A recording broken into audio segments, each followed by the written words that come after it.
average person in his lifetime will interact with about 80,000 people. What will become of those 80,000 people? Will they make it to heaven?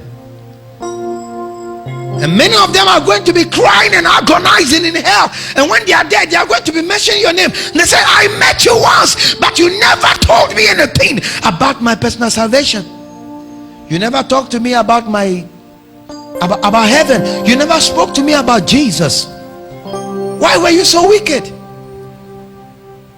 Why were you so unkind to me? What did I do that you ignored me and allowed me to perish? Why? Some of them are going to be mentioning your name. If you are mad, they'll be talking to you. Amma, why did you neglect me? Amma, why did you leave me? We were friends. We ate together. We went to the restaurant together. We sat down face to face. We were roommates. Every Sunday you dressed up well and you say you were going to church, but you never bothered to talk to me about my salvation. Amma, why did you do this, John? Why did you do this to me? They are going to be saying, Michael, why did you do this to me? I thought we were friends.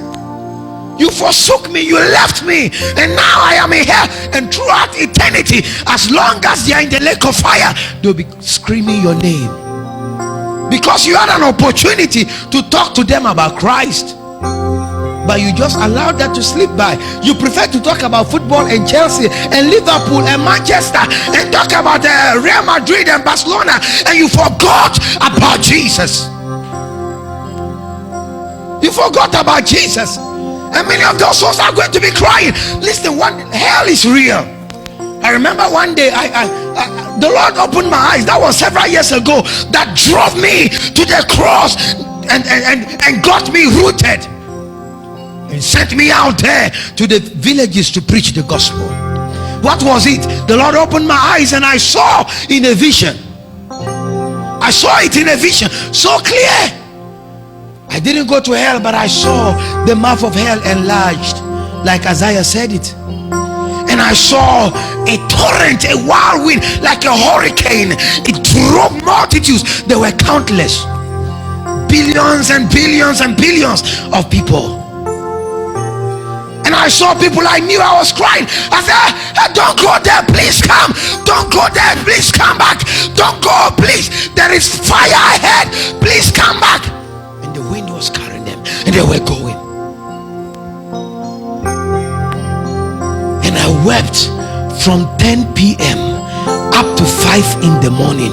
I was screaming, don't go, don't go. When I opened my eyes, I realized that it was a vision, and I had lost my voice screaming. The Lord said, go and tell them. Go and tell them. That's why I'm here to tell you. Go and tell them that hell is real. Some of you right now, the way you live your life, as if there is no hell, only to die to realize that hell exists and heaven exists. You say, what if I die and notice there isn't hell? I'll prefer to live as if there is hell, only to die to discover there isn't hell, than to live as if there were no hell, only to die and discover that there was one. And I tell you, it is real. Many are dying and going there. And that's why you need to assess your life and examine yourself as to whether you yourself you will make it to heaven.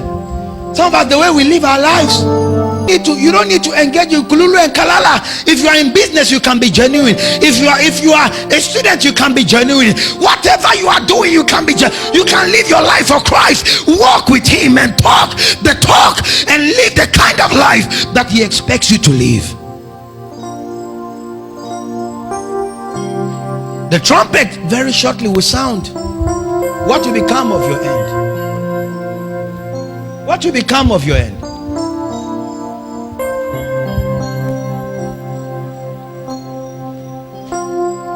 The Son of God is coming again. Let the people say hallelujah. Oh, the Son of God is coming again. Let the people sing hallelujah. Then the Son of God is coming again. How's that man who said Dole? There's no two ways about it. He's coming.